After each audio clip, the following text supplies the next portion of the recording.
हदबंदी commission की दूसरी meeting मुनक्कद होने से पहले ही जम्मू कश्मीर में सियासी सरगर्मियां तेज हुई है। वही 20 तारीख को हदबंदी कमीशन की जम्मू कश्मीर के जितने भी पार्लियामेंट मेंबरान हैं उनके साथ मीटिंग होगी। ताहम इससे पहले ही नेशनल कॉन्फ्रेंस ने पहली मीटिंग में बाइकाट किया था। अब कयास आ रही है की जा रही है कि शायद नेशनल कॉन्फ्रेंस दूसरी मीटिंग में हदबंदी कमीशन के सामने अपने मुतालबात रखेगा और उस मीटिंग में शमूलियत इख्तियार करने जा रहा है। मेरे साथ इस वक्त मौजूद है जम्मू कश्मीर नेशनल कॉन्फ्रेंस के सीनियर लीडर और साबिक वजीर अब्दुल गनी मलिक साहब, जिनसे हम बात करेंगे। ज़ाहिर है डिलिमिटेशन कमीशन को लेकर के नेशनल कॉन्फ्रेंस जो है वो आ, अपना नुक्ता नज़र जो है वो कन्वे करने की कोशिश करेगी। आ, जिस तरह का कोशिश की जा रही है कि अंधाधुंध तरीके से डिलिमिटेशन की जाए और बिल्कुल सियासी बुनियादों पे इस डिलिमिटेशन को बनाया जाए, बजाय इसके कि लोगों की रिप्रेजेंटेशन को, मुख्तलिफ़ खित्तों को, मुख्तलिफ़ एरियाज़ को, मुख्तलिफ़ रीजन्स को के साथ इंसाफ किया जाए। तो कोशिश की जा रही है कि इसको अनाप शनाप तरीके से किया जाए।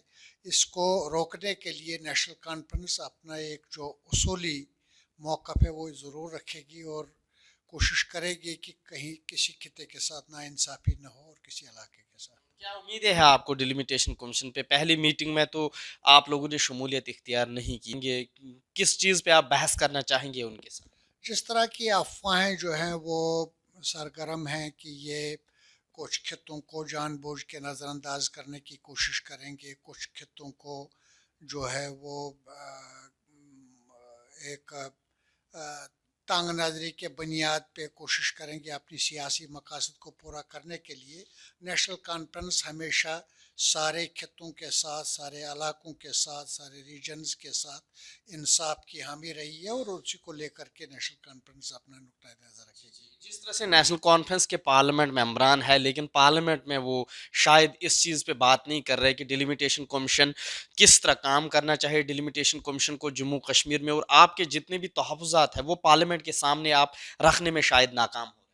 नहीं, वो तो फ़िलहाल तो चूँकि जब तक कमीशन में की मीटिंग्स वगैरह जब तक यहाँ नहीं होती, नेशनल कॉन्फ्रेंस के पार्लियामेंट मेंबर जो है वो इसके मेंबर्स हैं डिलिमिटेशन कमीशन के, तो यहाँ बात रखने के बाद जो है अगर ज़रूरत पड़ी तो पार्लियामेंट में उठाया जाएगा। इंतखाबात से कबल ही नेशनल कॉन्फ्रेंस दफ़ा 370 की बहाली की यकीन दहानी आवाम को करा रही है कि फिर से हम एक जदोजहद करेंगे। जिस तरह से डॉक्टर फारूक अब्दुल्ला का बयान सामने आया, क्या कहीं ना कहीं आपको वो उम्मीदें हैं इस पार्लियामेंट और इस कानून से, इस मुल्क की जहाँ पे आपने ग्रेटर एटोनॉमी की बिल भी आगे रखी थी?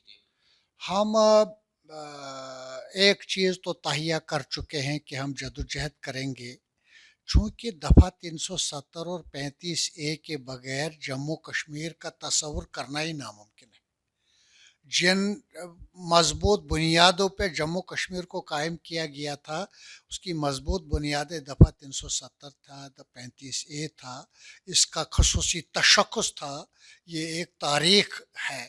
तो इसके बगैर इतना ज़ुल्म जो है मुझे नहीं लगता है कि हम बर्दाश्त करने के मुतहम्मिल हैं।